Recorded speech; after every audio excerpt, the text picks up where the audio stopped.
Bismillahirrahmanirrahim. Assalamualaikum warahmatullahi wabarakatuh.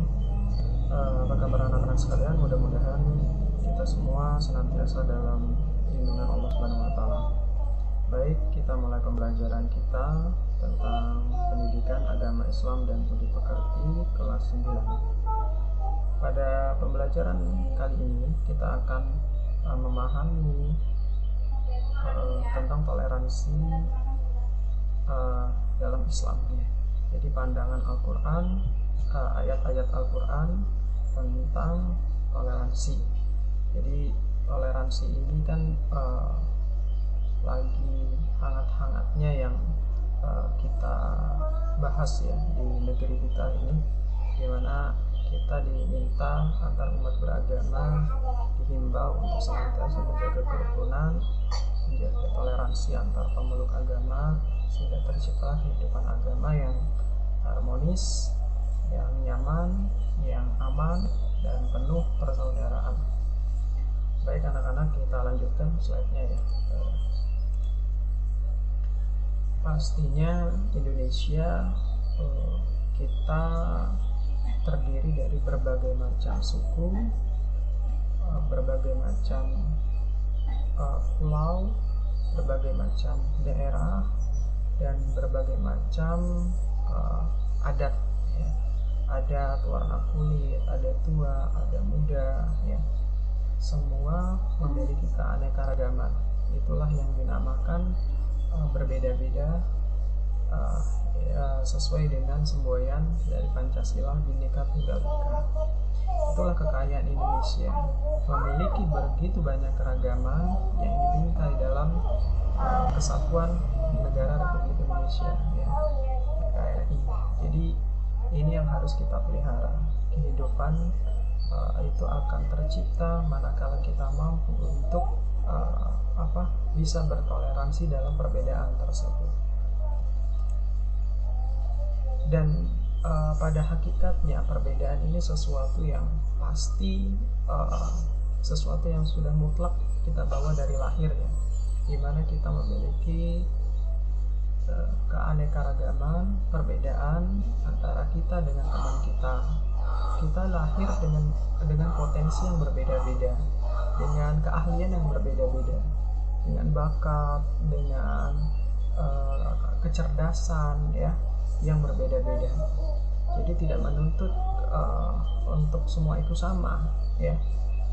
Justru perbedaan itulah yang kita olah sehingga kita semua menjadi satu dengan beraneka ragam perbedaan tersebut. Bunga itu, taman itu akan indah manakala terdiri dari tumbuhan, warna bunga yang berbeda-beda. Jadi taman itu akan indah ketika dihiasi dengan tanaman yang berbeda-beda kan. Begitu juga kita di sini memiliki perbedaan antar satu dengan lainnya.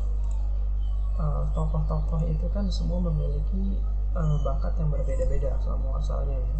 Ada yang memiliki perbedaan dalam kecerdasan verbal bahasa. Ya, kita lihat di sini Rhoma Irama. Kecerdasan apa yang dia miliki? Pasti kecerdasan musikal ya, ritmik. Kemudian Rossi, kecerdasan apa? Mungkin kecerdasan intrapersonalnya. Ronaldo memiliki kecerdasan tubuh, kinestetiknya ya. Dia kan seorang pemain bola. Soekarno juga memiliki kecerdasan interpersonal juga, intrapersonal juga, logika juga, bahasa juga ya. Dia seseorang yang jago orasi ya, pintar berbicara. Kemudian J.K. Rowling juga memiliki kecerdasan yang berbeda, intrapersonal, interpersonal, atau visual ya. Dia memvisualisasikan sehingga dia menuangkan dalam sebuah karya tentang Harry Potter gitu ya. Itu kecerdasan bawaan kita. Nah, anak-anak sekalian, di dalam kehidupan kita, bangsa kita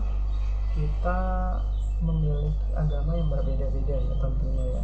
Ada perbedaan agama, ada beberapa agama yang diakui untuk dianut oleh para pemeluknya, harus dilaksanakan dalam dalam penuh kedamaian, penuh toleransi dan saling menghargai. Kita lihat mungkin ya, contohnya di wilayah kita, mungkin di Jakarta ya, di Masjid Istiqlal yang berhadapan dengan gereja. Kemudian di Bandar Lampung ada Masjid Taqwa Tanjung Karang yang di depannya juga ada gereja. Tidak ada masalah, semua saling menghormati antar pemeluknya ya. Masalah itu ada ketika ada yang berusaha untuk memprovokasi, mengadu domba, memecah belah, sehingga kita akhirnya jadi saling menyalahkan, saling ribut, yang akhirnya tidak akan tercipta kehidupan yang toleransi, yang akan saling menyalahkan dan akan saling terjadi bentrok antar sesama. Kemudian perbedaan ini di dalam Al-Quran sudah berbicara tentang banyak sekali perbedaan ya. Perbedaan di antara kita menurut Al-Quran. Ada perbedaan pendapat di dalam Quran surat Az-Zariyat ayat 8. Mohon nanti kita semua membuka Al-Quran dan melihat terjemahan apa yang dimaksud dengan perbedaan pendapat di dalam Quran surat Az-Zariyat ayat 8. Kemudian ada perbedaan usaha, Quran surat Al-Lail ayat 4. Perbedaan pekerjaan, Quran surat At-Tumar ayat 105. Perbedaan derajat, Quran surat Al-An'am ayat 132. Perbedaan kemampuan, Quran surat At-Talaq dan Al-Hud ayat 121. Perbedaan jenis kelamin, Al-Hujurat ayat 13. Perbedaan suku bangsa, Al-Hujurat ayat 13. Perbedaan bahasa, Ar-Rum ayat 22. Perbedaan warna kulit, Ar-Rum ayat 22. Perbedaan syariat, Al-Hajj ayat 67. Perbedaan kiblat, Al-Baqarah 148. Perbedaan cara sembahyang, An-Nur ayat 41. Dan perbedaan keimanan dan ketakwaan, Quran surat At-Taghabun ayat 2, Al-Insan ayat 3, dan Quran surat Yunus ayat 99. Semua berbicara masalah perbedaan ya. Jadi Al-Quran adalah kitab yang penuh dengan toleransi. Karena apa? Karena memang banyak sekali yang diangkat di Al-Quran tentang perbedaan itu. Bahkan Rasulullah juga mengatakan bahwasanya perbedaan antar umat itu adalah sesuatu yang membawa rahmat ya. Perbedaan itu adalah rahmat. Yang pasti anak-anak sekalian, jangan jadikan perbedaan itu semakin meruncing sehingga antar kita tidak mau menghargai, merasa dirinya yang paling benar dan tidak mau menerima pendapat temannya yang lain. Nah, itu yang harus kita hindari. Anak-anak sekalian, jadi nanti yang akan kita bahas dan kita dalami adalah perbedaan di dalam Quran surat Al-Hujurat ayat 13 ini ya. Ada perbedaan jenis kelamin, perbedaan suku bangsa. Ini di dalam Quran surat Al-Hujurat nanti akan kita dalami lagi ya. Kemudian kenapa kita harus bertoleransi? Karena setiap orang punya cara pandang yang berbeda-beda. Contohnya gini, setiap manusia punya cara pandang. Kalian lihat gambar ini, apa yang tertangkap oleh pandangan kalian? Ini gambar apa? Coba ya, di antara kalian menganggap ini adalah gambar seseorang tua ya. Ada seseorang penunggang kuda, tapi dari jauh juga terlihat ini seperti wajah orang sudah tua. Ini rambut putihnya, ini kuda putihnya, ini jenggotnya. Jika kalian melihat dari jauh, maka kalian akan menangkap ini adalah gambar wajah samping dari seseorang yang sudah tua ya. Nah, dari sini kita bisa melihat perbedaan dalam pandangan ya, dalam menangkap sebuah objek. Gambar apa ini? Kebanyakan kita ini pertanyaan, old woman or young girl ya. Jadi ini sebenarnya perempuan muda atau perempuan tua. Mungkin di antara kita ada yang bilang muda ya muda dari nengok gitu. Tapi kalau diperhatikan lebih dalam, ini juga bisa membentuk menjadi wajah perempuan yang sudah tua. Lihat ini hidungnya, ini mulutnya, ini matanya, terlihat ya di situ ya. Jadi ada dua cara pandang seseorang. Ada yang bilang itu muda, yang muda menyalahkan, tidak, itu tuh yang tua menyalahkan, bukan itu muda, itu tua. Gitu, yang muda nggak terima, yang muda bilang yang benar yang muda, gitu kan. Ini kan tidak mau untuk menghargai perbedaan itu. Ini juga wajah, ini tanaman, ini burung. Memang sekilas terbentuk wajah ya tergantung sudut pandang kita memandang. Ini juga orang bilang ini tengkorak, padahal ini seseorang yang sedang bercermin. Kalau dari jauh ini akan membentuk tengkorak ya. Ini gambar wajah wanita yang diamati. Kalau lebih dekat ini gambar kuda gitu ya. Ini burung, ini mata, ini mulut, ini hidung. Nah itu teman-teman sekalian, anak-anak sekalian, jadi kita bisa berbeda dalam memvisualisasikan dari objek gambar. Jadi perbedaan itu adalah sebuah sesuatu yang pasti akan kita hadapi gitu ya. Maka saling menghormatilah, saling bertoleransilah. Kedamaian ada ketika kita mau menerima perbedaan.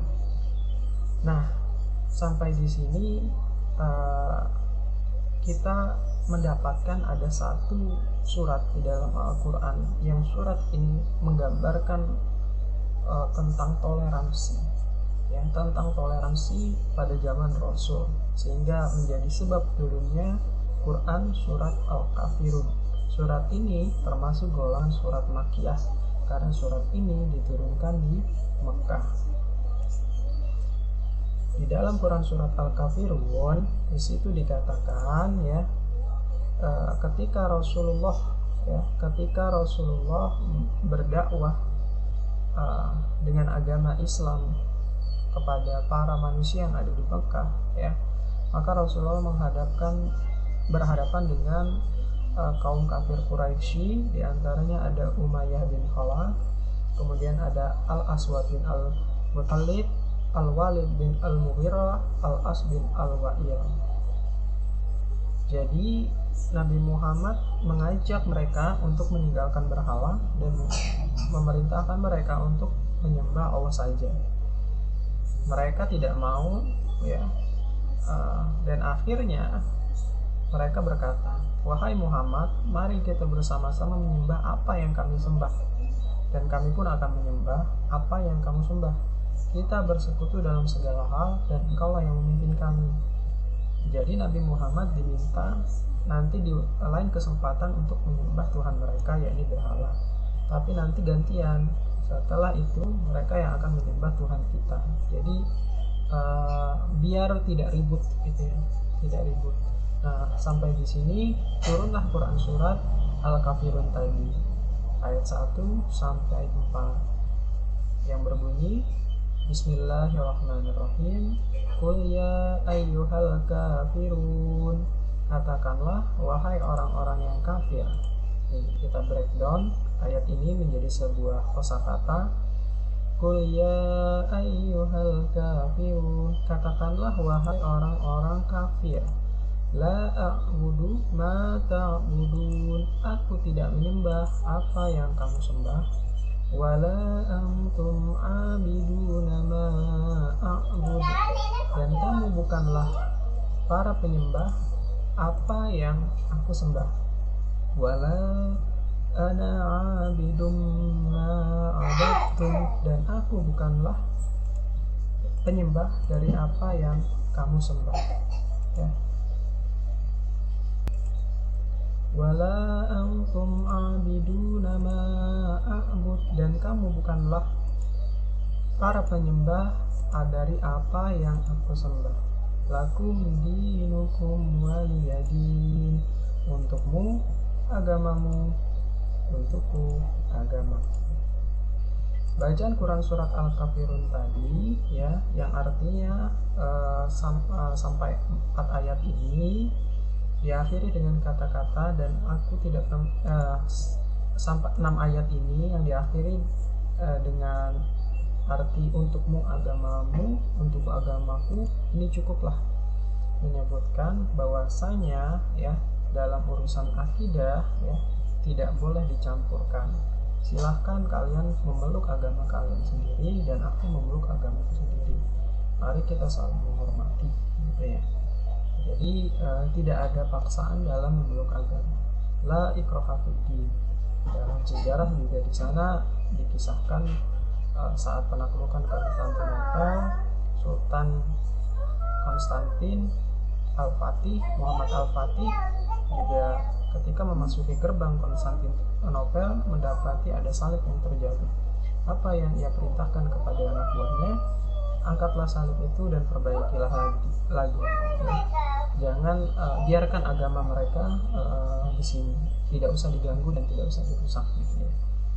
Jadi Sultan memberikan toleransi kepada pemeluk agama. Kemudian surat ini, isi kandungan dari surat ini adalah sebagai penyembuh ya, mukasyikisah atau penyembuh, karena kandungannya menyembuhkan atau menghilangkan penyakit kemusyrikan. Umat Islam menolak usul kafir Quraisy untuk penyatuan agama atau plural. Umat Islam menolak usul orang kafir Quraisy untuk penyatuan agama. Ini dinamakan pluralisme. Jadi anak-anak sekalian, pluralisme itu adalah ketika kita menganggap semua itu agama itu satu dan sama aja. Itu pluralis ya. Jadi paham ya pluralisme itu apa. Kemudian isi kandungan selanjutnya mengajak masing-masing umat untuk melaksanakan ajaran agama tanpa bersikap saling mengganggu. Kemudian ajakan kaum kafir tidak logis karena setiap ajaran pokok suatu agama beserta perinciannya pasti berbeda-beda. Masing-masing penganut agama silahkan yakin dengan kepercayaan masing-masing. Rasulullah SAW tidak akan menyembah Tuhan orang kafir. Rasulullah SAW dan kaum mukmin tidak akan pernah beribadah seperti ibadahnya orang kafir. Orang kafir tidak akan pula menyembah Allah Subhanahu wa Ta'ala. Tidak boleh memaksa untuk mengikuti suatu agama. Kemudian ayat toleransi yang kedua yakni Quran surat Yunus ayat 40 sampai 41. Jadi itu nanti tugasnya ya, Quran surat Yunus ini kita dalami lagi, kita pelajari lagi, dan nanti kita bahas di pekan berikutnya. Baik,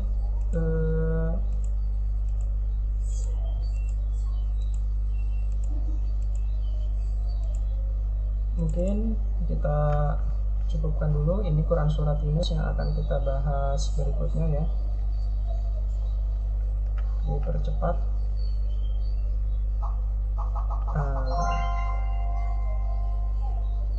Jadi dalam sejarah pun, dalam riwayat pun pernah kita meminta bantuan kepada agama tetangga ya, agama tetangga kaum Nasrani ketika pada peristiwa hijrah ke Habasyah ya. Di sana kita meminta perlindungan dari Raja Najasyi yang beragama Kristen, beragama Nasrani, karena dakwah di Mekah mengalami siksaan.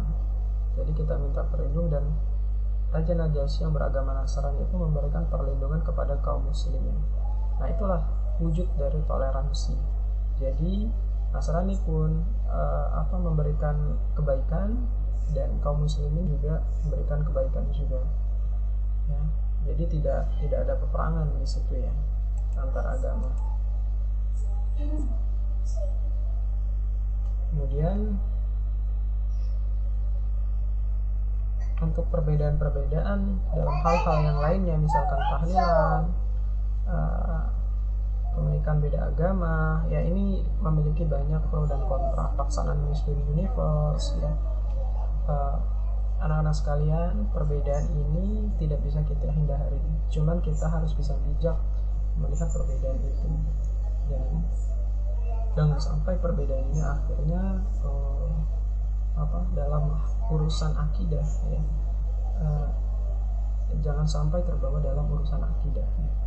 Hanya dalam urusan sosial tidak apa-apa. Mungkin itu saja anak-anak sekalian pertemuan kita kali ini. Mudah-mudahan kita bisa melanjutkan untuk di pertemuan berikutnya. Akhirul kalam, billahi taufiq wal hidayah. Assalamualaikum warahmatullahi wabarakatuh.